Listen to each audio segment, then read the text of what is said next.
Colby, you know what I care about? What's that, Barry? All of humanity. There's not that many quotable lines in this movie. Right. That is true. Mother, daughter. And we're not talking about porn. That's so terrible that's a genre. What's going on, guys? My name is Barry. This is Colby. And this is Who Watches This.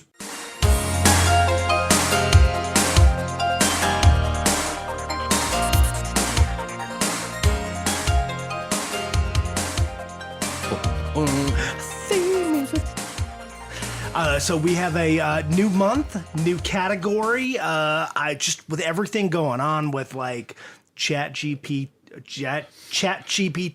Oh yeah. I was just thinking, hey, we got to do some AI movies, right? And let's make I love AI, right? And that's not the only thing that's been kind of circulating too. It's all those like art and like AI generators, right? So many, like, yeah. And I can't tell you because okay, so like I'm on TikTok a lot because it's a huge amount of time wasting that I like to do instead of making content for you guys. Like it's a great tool. I think a lot of people like it for it, like its aspect as a tool, but a lot of like these artists are like upset. Right. Because the work that used to be outsourced to them is now being created by AI. And the terrible part is they used to own a comic store, so tons of artist friends. Yeah. Like a piece of art that took them 12 days. Hours to draw is like in 45 seconds created by an AI. Well, I think the worst part is because like these programmers, they program it, they feed it all this art. Right. And they're like, do art for me. And I think that's where the issues like lie in. Right. But the other thing is like you get an artist and you're like, he like paints a picture and then you're just like, you know what? I'd really rather that picture have 2 cats in it. And the AI is like, okay, corrected. Where they're like, give me a week. I'll get back to you. And so, yeah, it's like, it depends on what you use it for. There's this one person I like to follow. She does like a lot of photography stuff. Mm-hmm. But she also does a lot of video stuff, like really cool budget alternatives. Instead of spending like 10 grand on a piece of equipment, she used like a Swiffer. Right. Like 2 of them, connected them. And I was like, that's really cool. And so she had actually used an AI animator to generate a storyboard. Like she would like create like she created like a small town using books. And then she like filmed it, fed it into this AI animator generator. Right. And then it created like a landscape, the town. And so it's like when you use it correctly, it's great. Yeah. But like once you start like, all right, cool. Oh, we don't need artists anymore. Thanks for the art, stupid.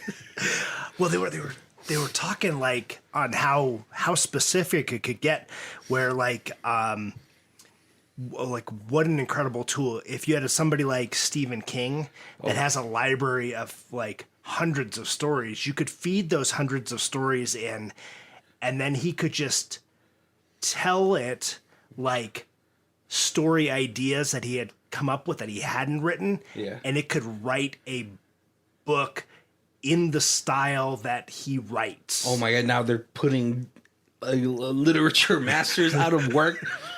This is how Skynet happens. All right, Colby. This is how Skynet happens. We got to keep everything analog, guys. Yeah. But for today's movie, we're going to take you to our first segment where I Dr. Seuss you a trailer. All right. Lately, it's been kind of rough, man. Like I'm telling you right now, these rhyme schemes are getting harder and harder for me to put together. We need Chat GPT to put us together. Now you're trying to put me out of a job. Not that we get paid enough to call this a job. Here we go. Oh mother, why do I even bother? It should rhyme. It rhymes. Ever since birth, it's been a lie. Why is the truth so hard to find?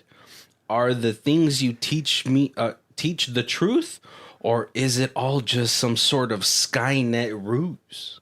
Let's find out in Netflix's, when did this movie come out? 2019. I Am Mother. I Am Mother. This one's hard for you guys. So like they classify this movie as a cyberpunk thriller film, which I didn't even know. That's an interesting new category. Right, it's because like when you think about cyberpunk, you're thinking about like Blade Runner. Yes, It's very, it's futuristic, and like, this movie is very futuristic. it is. Yep. It's like it's more of like a contained thriller. Right. It definitely sci-fi. Oh, But is it the, though? the cyberpunk that's Right, it feels like Blade Runner. That's what a cyberpunk is to me. But hey, right. can't argue with the Wikipedia gods.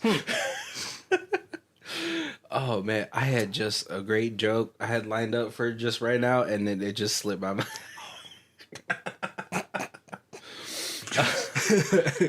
So if you guys don't know, this actually premiered like in Sundance Film. It got picked up by Netflix after distribution. I think this one and Out of Time, the other Netflix show about the two kids who built a time machine. Oh, yeah. Got picked up around the same time. So one thing that we do have to note is until I started actually looking into this film more, like for the background story and all that stuff, I didn't know. I thought the robot was like really good CG. Oh, right, it's practical. Yeah. At least mostly practical. Yeah, and then like I was like wondering because the guy who did this, Luke Hawker, apparently, well, not apparently, he did other things for like Lord of the Rings and stuff like that. So that's really cool. But throughout this whole movie, I was just kind of like, man, this mother voice is just so calming. And I'm so sexy. I don't. And I was like, oh my god, it's Rose Byrne. Yep. Yeah.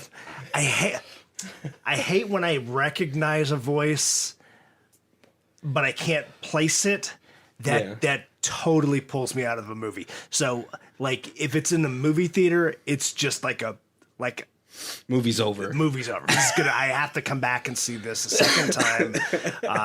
Like when it happens, at least if it's streaming, I'm like, pause. Okay, hold on a second. I gotta look this up.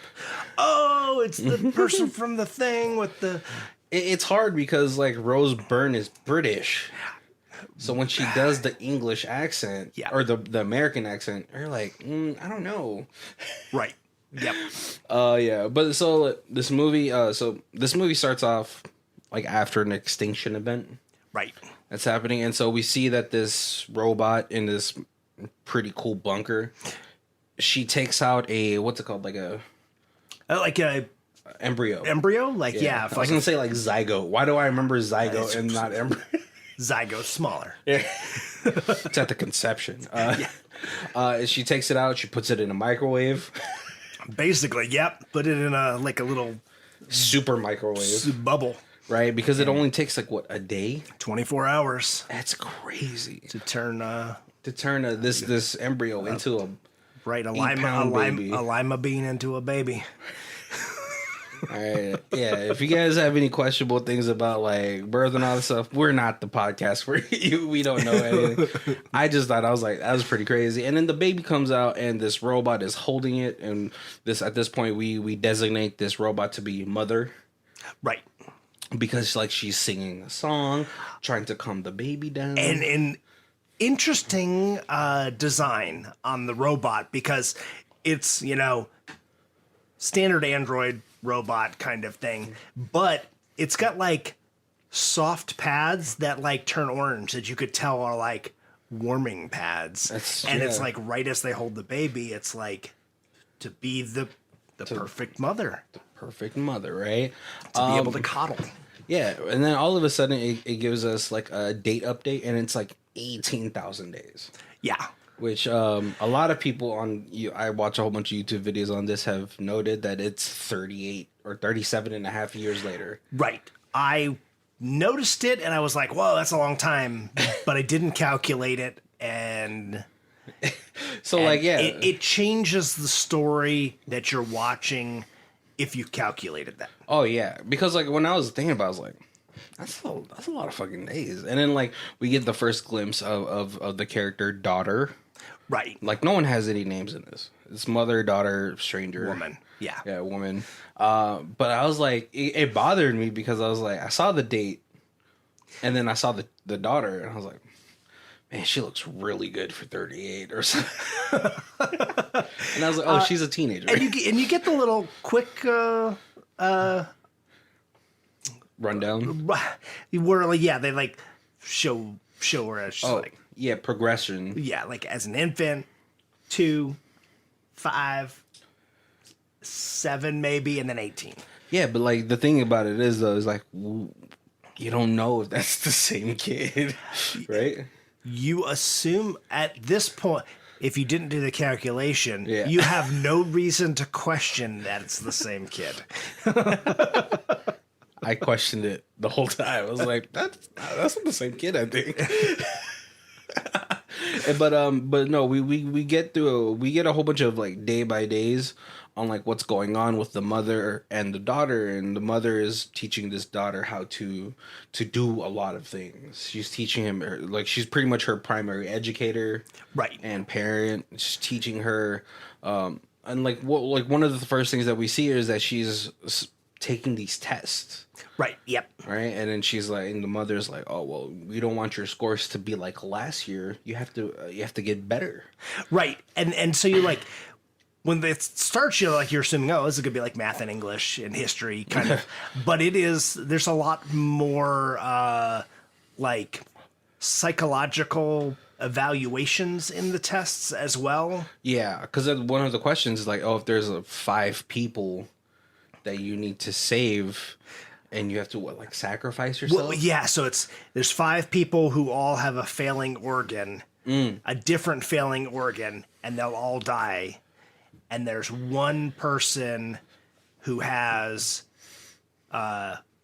basically one person who is healthy with all those organs. Should you sacrifice the person that's healthy to save 5 people? Yeah. And it's very, very And then what's it was Spock from? Vulcan. It's Yes. very Vulcan. What is it like? The needs of the Many outweigh the needs of the few. Oh, it's like the Bible at this point. I mean, Star Trek did like they have like this religious following, pretty much, right? And the daughter says, yeah, you have to save the 5 people, Right. right? And she's like, okay, pass the test, check. Well, she even asked, she's like, are you sure? And she's like, well, a week ago, I definitely would have said that. But what if these people are bad people? Oh yeah. Do we have to figure out if they're worth saving? Yeah. Oh, see, just daughter it's gone into critical thinking. Right. Exactly. But it's also like, like in any aspect of leadership, you can't really.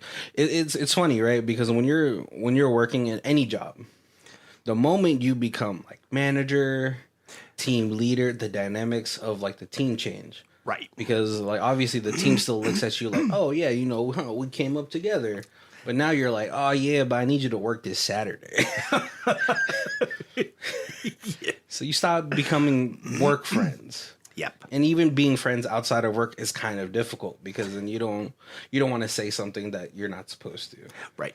And so this is what this robot is teaching her daughter is like, right now, I brought you up because, we still I need you to be the bridge for the others that are coming. Right. Right. And so like these are the kind of this is the kind of education that the mother is trying to teach the daughter. Not only is she teaching the daughter to be like a person, but I was like, I'm going to need you to be a leader in the future. Right. And then she kind of shows her where she came from and that there is a warehouse, futuristic warehouse. It's like millions of embryos. Right? Embryos, yeah. And she was like, how come we can't have one? And, how come we can't have more people in our family? And mother was just kind of like, because I have to make sure I'm ready to be a good mother to all of these. Right. So it was like, it was an interesting, like, it really kind of caught me because it was like this machine is still learning. Yeah. And it doesn't want to just be like, let's get a bunch of kids and then not be able to know how to control them. Or, Right, because like I don't know if you guys have ever programmed or anything, but the moment you do one wrong signal, it crashes the whole program.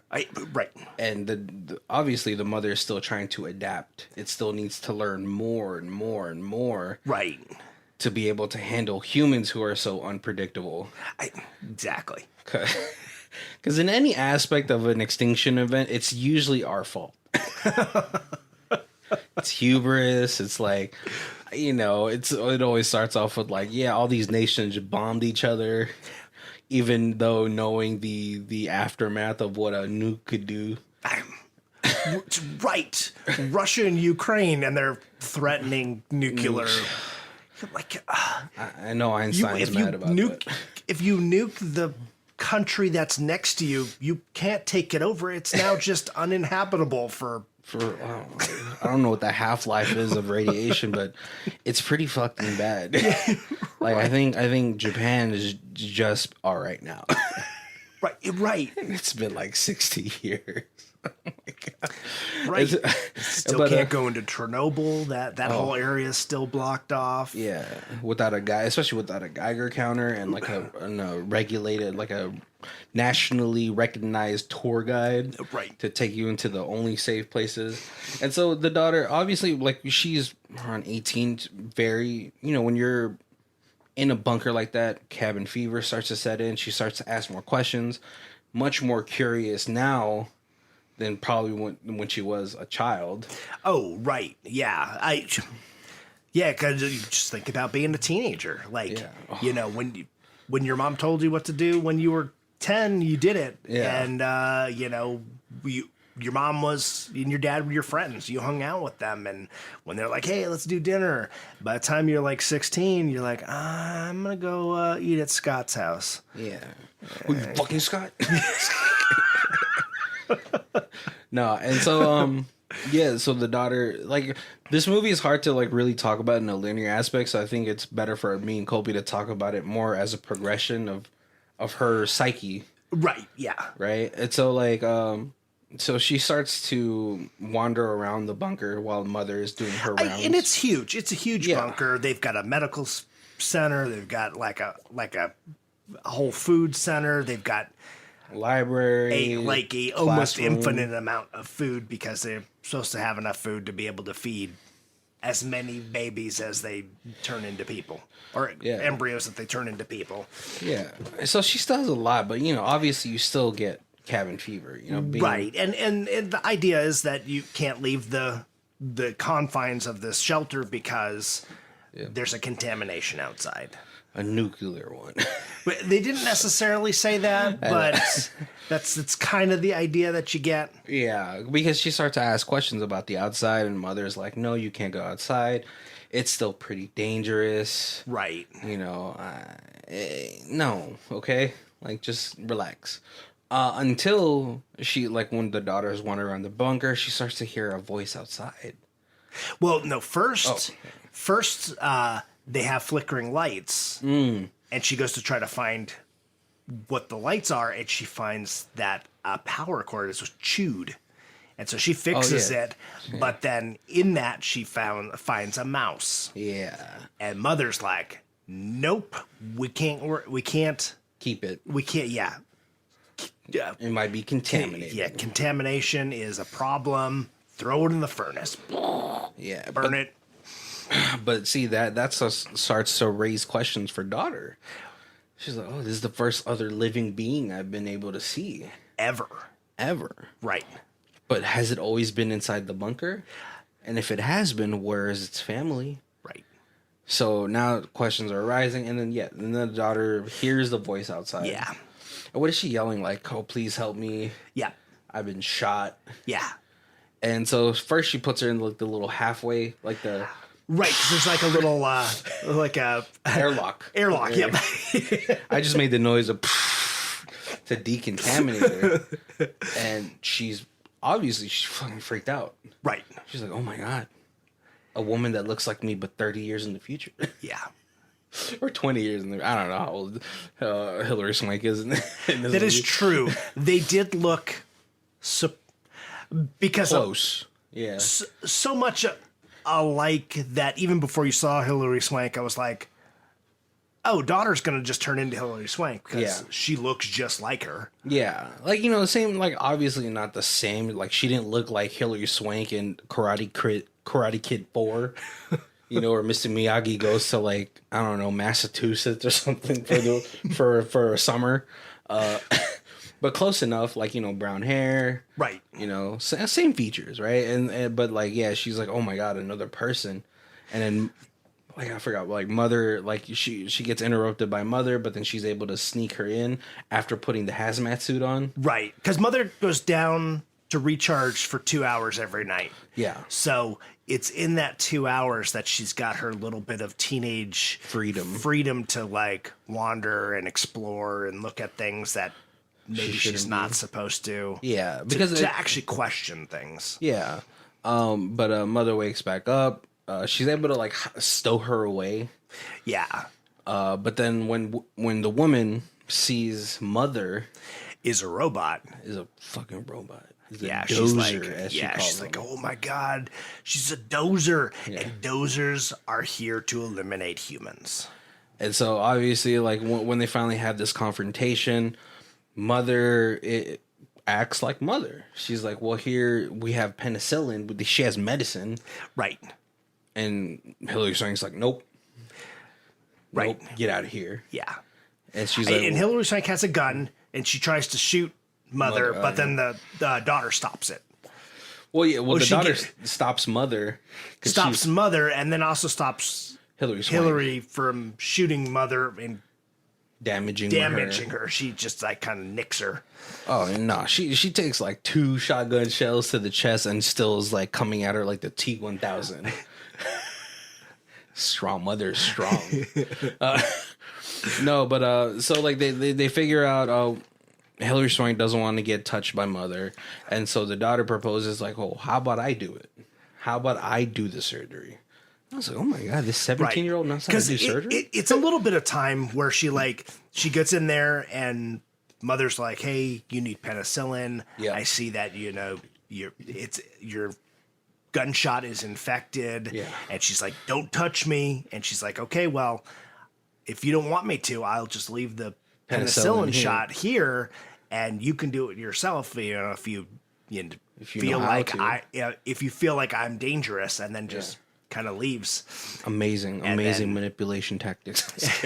And then I guess eventually she does give herself the shot, but at that point it's too late, and some Mother comes in, and she's like, "Yeah, you have blood poisoning." And she's like, "But I gave myself the shot. See, you lied." And she's like, "No, you just waited too long." Yeah. Sepsis is a very dangerous thing. So we need to do surgery. And that's what she's like, you can't touch me, robot. And she's like, "Okay, well, we'll just wait for you to die. Wait for your organs to start shutting down, and then let me know if you want me to help you." And that's when the daughter steps in and says, "You know what? I can do it." Yeah, an 18-year-old can perform surgery. Right. And she does. But then after the surgery, after she's able to sort of rectify all the damage that she allowed her body to go through, she holds the daughter and she's like, "Look at the bullets. They're not the same." And again, that's right, because the Mother says, "I looked at when you remove the bullet, it is not a dozer bullet. Yeah. It's a human bullet. So maybe she's more dangerous than you think. Maybe she was running from other people." Yeah. Yep. And then she came in here. So maybe she's a dangerous person. So just be leery of this stranger. Yeah. But so again, arises her curiosity. It's like one of those things at this point, she has never been lied to that she knows of. She has never had any reason. She's never met anybody who is dishonest. So if this person's going to tell her something, she's going to wholeheartedly believe it because she has no reason not to. Yeah. But again, her curiosity is piqued. And so she analyzes the bullets, and they're 2 different bullets. Right. First of all, I don't even think this girl knows what a bullet looks like. But they're 2 different sizes, and so the distrust starts to arise again. Right. She's like, "Oh, I don't know if mother is telling the truth." Yep. It's a very, very what's it called? Psycho situation. Yeah. Bates Hotel situation. And I think what at this point what happens? I forget. Like the woman tries to escape with her, right? Well, the woman wants her to leave. She's like, "Hey, they're mines and there's other humans. Oh yes. So yes. you don't belong here with robots because this robot is manipulating you. Yeah. You need to come with me, and we can go back to where their humans are." Oh yeah. And she's very curious but not convinced. Yeah. But then like earlier she did see like she found a book in the woman's bag, and it's a bunch of people's faces. Yeah, it's like sketches of people. And she sees one that's a boy, and she's like, "Oh, That is handsome boy." Or man, I don't know. And then at that point, mother's like, "You know what? You are now 18 and you have passed your test. So I am going to allow you to pick the next embryo to be baked." That's really, we're like talking about it like it's a fucking easy bake oven. Who wants brownies? It's like those little dinosaurs that were like 1 inch. Jurassic Park. Well, that were like little 1 inch, and you'd throw them into water, and then they'd grow into like 7 inches, and they were all like spongy. Yeah. This is a little baby that you threw in there. Yeah. But it also like that event for the daughter also kind of makes her feel like the new mother. Right. And this is the thing that she's always continually asked for is, when is our family going to get bigger? When are we going to have more people in our family? And this again also like sort of reinstills like faith in mother. Right. Like, oh, okay, she trusts, like she didn't lie. Yeah. She kept her word that we're going to make another one once I become of age to be able to teach this child right next, right? But then the woman holds her hostage at this point, right? Yeah, the woman's like, "Well, we still need to leave. It's still not good to be here." And so daughter's like, "Well, when brother is born, I will take him, and then we can leave together as a family." But that's not good enough. That's going to take too much time for That's women. going to take too much time because mother had overheard. Yeah, she knows the plan. So she kind of threatens Hilary Swank, and that's when Hilary Swank's like, "Nope, things are going now. We're leaving now. It's going down." And so she stabs mother in like one of her Cords. neck cords, which slows her down enough that she can get daughter, and then they're kind of like on their way out, and daughter's like, "But brother, we gotta save brother," and she's like, "You know what? We'll get to the mines, we'll get people, we'll come back here, and we'll save all the family." Right. But when we get a glimpse of the outside, it looks like a early preconception drawing of Dune. Right. But like as they're running, they go into like a cornfield to hide. Yeah. And I was like, how's their corn? And then we get a pan out, and we see that these machines are making food. Yep. Giant like tilling machines, I guess, or farming machines are growing the crops. But like daughter doesn't question it though, does she? She doesn't, because she's never been outside, so she doesn't. So she thinks probably this is like, oh, this is just what the outside looks like. Right. Yeah, and it's insane, right? But as they continue on their journey, they finally go to like this, what is it, like shipping container boneyard? Right. Yeah, it's like an old shipping ship had crashed, and all the containers are like washed up on the beach. Yeah. And at first I'm like, oh, so everybody like has a different container as their house. Yeah. And then you find out that no, years ago, everybody kind of started going crazy with hunger in the mines. So Hilary Swank left, and this is her new home. And she's all alone. She's wanting to start humanity kind of again with this one new human that she found. Man, I guess Hilary Swank didn't get sexual education. You can't scissor a baby into existence. But now that the daughter has seen the living conditions, right? She's like, you lied to me about the people, and now I've given up the comforts of home to live in a shipping container and eat really, really old canned food that you have found and scavenged, as opposed to fresh food that is cooked by mother, fresh for me daily. Yeah, I'm gonna go back. Yeah.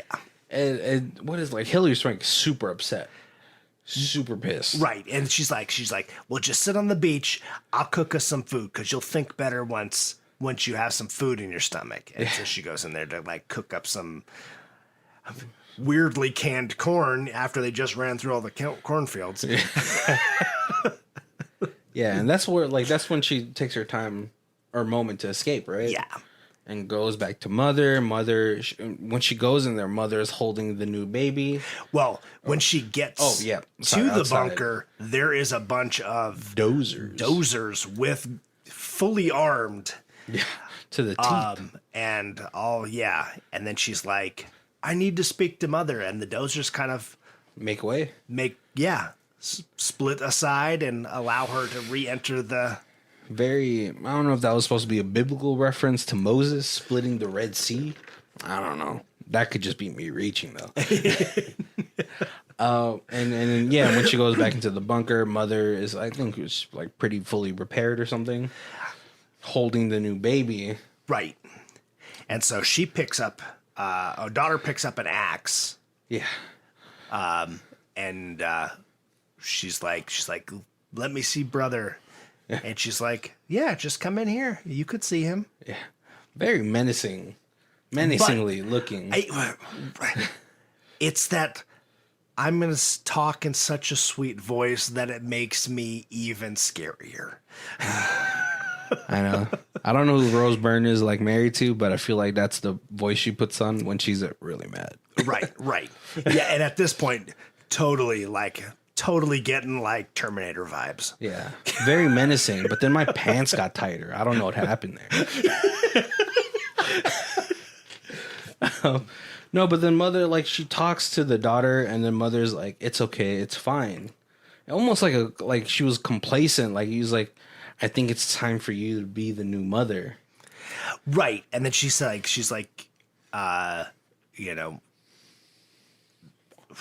her that she knows that the woman, that the world had been destroyed, and it had been destroyed by the robots. Yeah. But it had been destroyed because humanity was killing itself and was horrible. Yeah. And it was a necessary. It was a necessary so that she could raise some perfect children. Yeah. To restart the world. Yeah. And then the world would be great because, Well, like, it's because like the mother didn't want to see her creators be like that. Right. She's like, no, like because then like yeah, And if you it think wasn't about like it, I want to kill off the humans because we're robots and we're better. It Yeah. was the good humans should rule the world, but it is plagued with bad humans, so we need to restart. restart. Yeah, very very Thanos my mentality. Also Asian tiger mom. I'm sorry, you don't play an instrument, bad child. No, but like it's it weirdly comes from this place where it's like it's like, you know, like if you have a kid and you're like a bad person, your Right. kid doesn't want you. You like sometimes you like people tell you like, hey man, like be the parent that your kid wants you, like thinks that you are, you know. And I'm like, and that kind of hits home sometimes. You're like, oh my god, I am being a bad person. I have to be a better person for my child. And that's basically what mother is like. If she thinks about it, like these humans are my creators, and I can't watch them. It's like a kid watching their parent being alcoholic and drinking themselves to death. Right. And so this is where she's coming from, right? Yeah, and so then the girl's like pulls the gun Yeah. on mother and says, you know, I'm taking or I have to raise brother, and she's like, Go ahead. go ahead. That's what I want you to do. Your education And- is complete. Yeah, and then she's like, but I need to do it on my own. And mother kind of takes the gun and aims it right at her CPU. Yeah.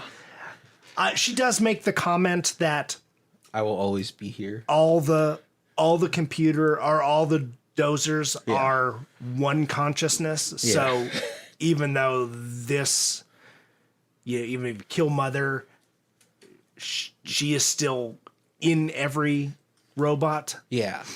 Well, like it was But like it is now like if you she's gonna kill her, and now it's you as the new mother alone inside this bunker with no one yeah. dictating to you. But she does also make she does also say like but you know where to find me if you ever need me again. Right. Yeah. Like, it's like weirdly sweet and also still menacing. Right. And then we get the final shots of the daughter like holding the brother, and it like kind of pans out and we think the movie's over, but then we hear a knock boom, boom, boom, on the shipping container. Right. And it's Hilary Swank, and the person that's outside, or the thing that's outside, is mother. She had put her consciousness into another dozer, and she's like, she looks around. It's funny because it just reminds me of an Asian parent. Like, you think I'd let my kid fucking stay with you here? Look at this dump. Right. Or it's just any parent, you know. I'm just saying Asian because I'm Asian. Right. And then just like, do you even remember your parents? You don't? And you think that you were lucky enough to live this long Yeah. without a mother? Yeah. And that's where And then that's when you realize, oh, she was Number one one. of the. Yeah. Well, like earlier in the movie too, we also see that there's like a little side thing where the daughter finds out that she's not the first. Right. She's actually like the third, I think. Yeah. And so Hilary Swank could either be number one or number two. And she had just like, after failing one of the tests, because throughout the movie, we kind of see like mother is trying to instill this very selfless mother, like education onto to the main daughter Right. that we know. But throughout the movie, we've seen that Hilary Swank has done everything for herself. Right. And I was like, oh, that doesn't run in line with mother's education. Right. It's So like, yeah, I felt like Hilary Swank was very intentional. Yeah. And she was the last test. Yeah, she had to be the last test because then she was like, she needed to see, like, oh, are you, because probably Hilary Swank when she was like her age left, Right. And didn't come back. Right. Exactly. And then the daughter like either whatever, 1 or 2 might have been her test, like to see if she came back. She never came back. Right. And so 1 finally came back, education completed. Right. But this is a person who's willing to, it's more important to take care of the many Yeah. than to have this freedom of, of selfishness. Yeah. It's better to be selfless than selfish. So, And but the movie cuts there. We don't, I think she kills her. She's oh. that's definitely Definitely the assumption that the movie has led you to believe. Before we go into our thoughts of this whole situation, we have our other segment, High Star, Low Star. Colby, did you got your own, or we just? I did not do my own. I assumed this movie had some ratings. Oh yeah.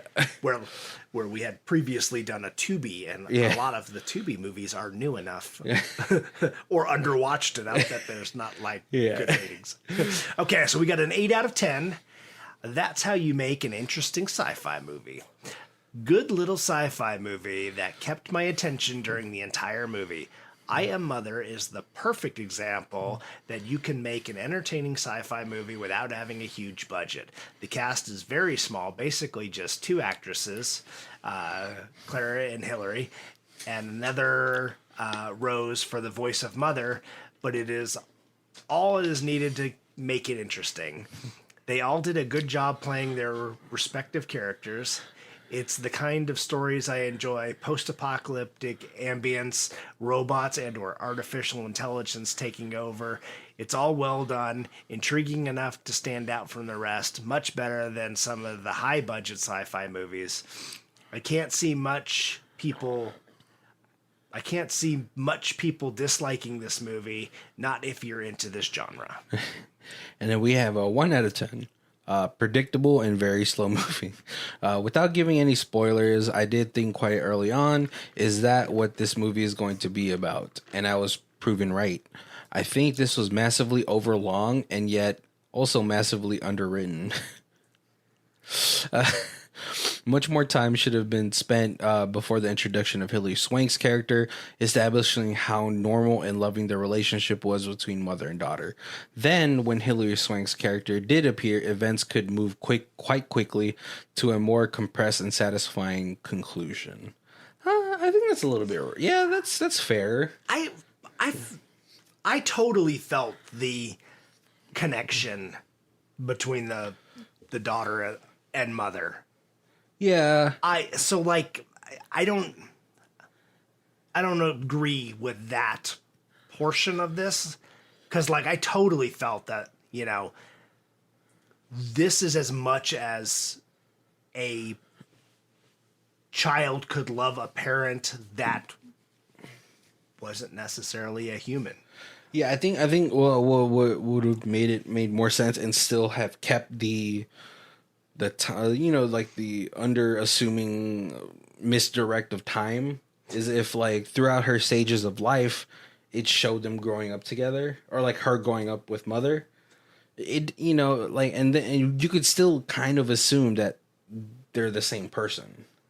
You know what I mean? Right. You could still assume, still in your assumption, you could still think oh, that's the same daughter.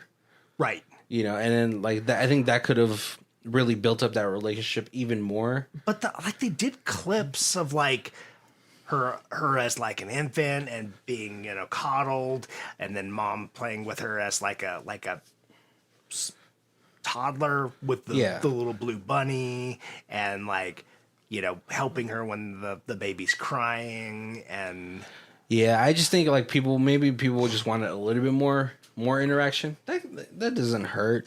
Just because it's weird how fast it started to move after Hilary Swank's character comes in.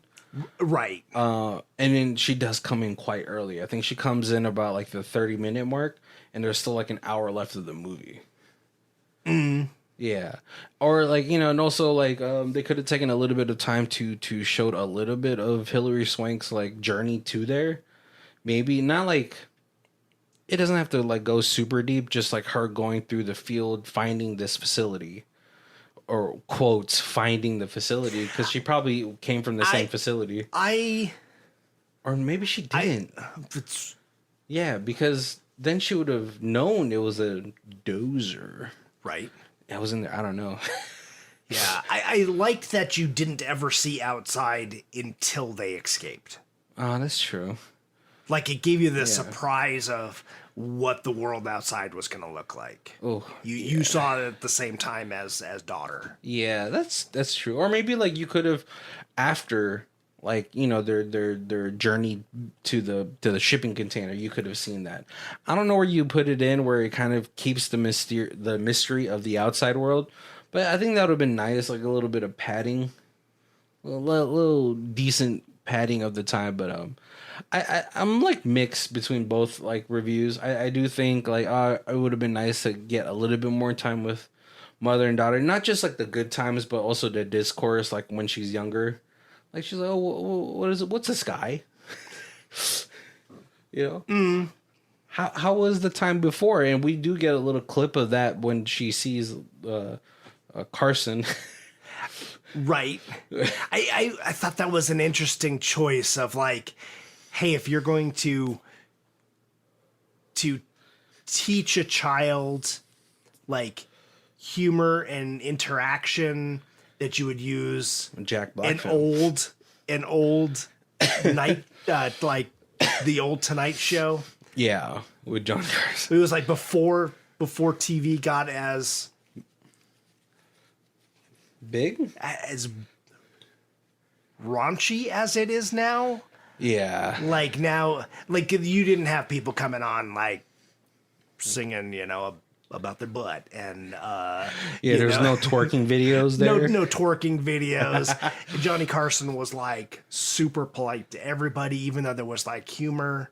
Yeah. I mean like Carson stuff, it was raunchy-ish for the time. But like when you look back at it now, you're like, oh, that's just good old family humor. Right. Like it wasn't raunchy in the aspects of like sex wise, but some of his jokes were like, oh. like dinner party jokes that you would say. Nothing inappropriate. Right. Insinuating maybe. Yeah, it was kind of like when Simpsons came out and everybody was like, oh, Simpsons is really pushing the line. And now you look at like Simpsons, you're like, oh, that's like kid cartoon. That's like it's I think Simpsons finally ended, right? No.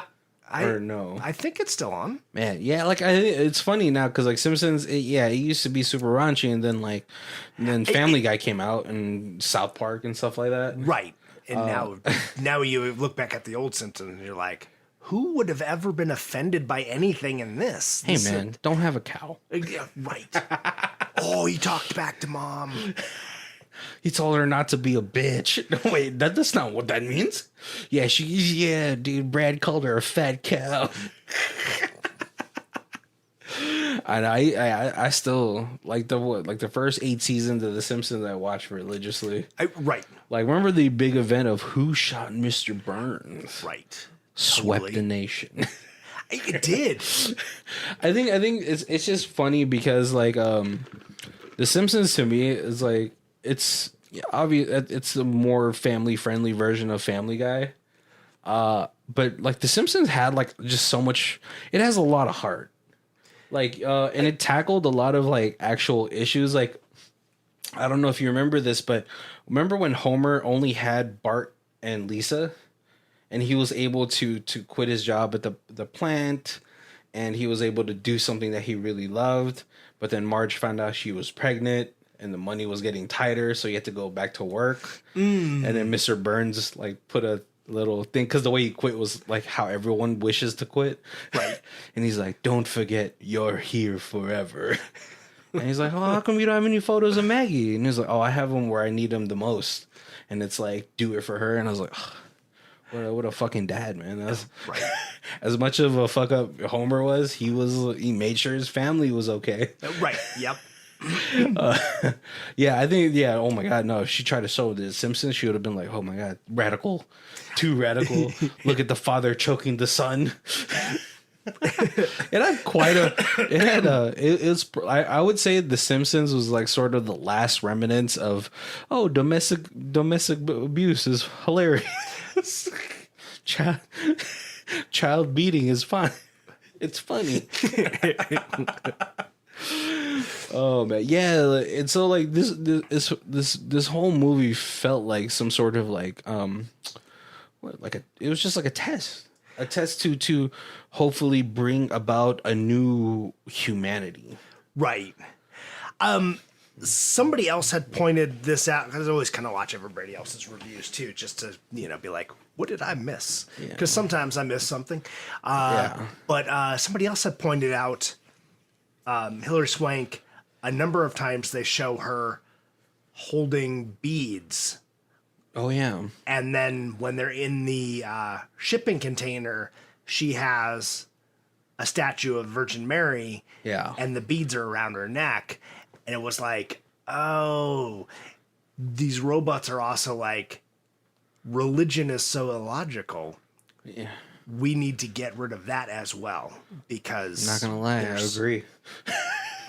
that's something that's, influencing people to. Yeah.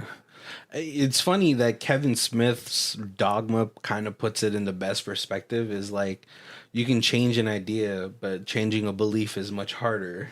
Right. Because, people die for their beliefs, but no one wants to die for an idea. Yeah. Well, if I like made Apple, I'd die for that one. Be like, oh, hold on. I am the Mac now. It's the return of the Mac, y'all. But no, yeah, that's interesting. Yeah, because then like when she was suffering from sepsis, she was doing a prayer. Right. And I was like, where did she learn that prayer? It's like, it's a Catholic prayer. Where'd she get that book? Oh, so like that's what that person said? He talked about like, we have to wipe all this religion, science. Right. And there was like, because they were saying that it was that they were comparing it to two like classical Greek philosophies of the perfect society. And one was like, selfishness is like, the best society is if everybody looks at themselves first to try to make themselves better. Then society itself will get better, because each person is pushing themselves, and then everybody will see that and they'll want to push themselves as well. And so everybody's individually growing to make the perfect society. And then the other philosophy was, if everybody works together and nobody tries to get ahead, then everybody as like the entire society can grow in harmony. Yeah. It's funny too, like there's a lot of like books about like these utopian like civilizations, but it all ends up with like nobody has free will. And I feel like this is where it's gonna go to. Right. And this, at least this one is like, well, you guys are still alive, but you're technically going to be ruled by Mother, like the robot Mother. Right. In a very distant way, which is then almost technically like a religion, because you're like, we just have to do the right thing because robot Mother or God or Mother Nature or whatever, karma, whatever is gonna stop that. Unless you get that one kid that builds a freaking EMP in his basement. No more Mother. Right. Yeah. Because won't that be eventually enough kids will be protesting against their parents that they will... They'll move away to an island or a country that has got no computers. No, sorry, Mother's reach is never ending. That's true. Yeah. Phyrexia, all will be one. That's all I can think about when I watch this movie. Is like this lady is basically Elish Norm. If you guys don't know what that is, it's the boogeyman of a trading card game. Well, that or the slivers. I don't know.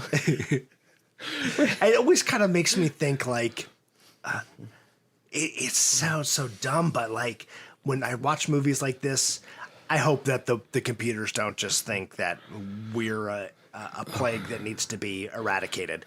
I always much more see it being Wall-E? Is that the one where the Disney one where everybody's like fat in like in hover chairs? In hover chairs, and like the computers do everything. Yeah.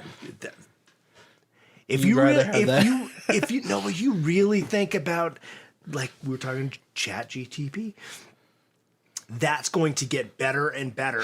Yeah. And we already have robots that are taking over jobs.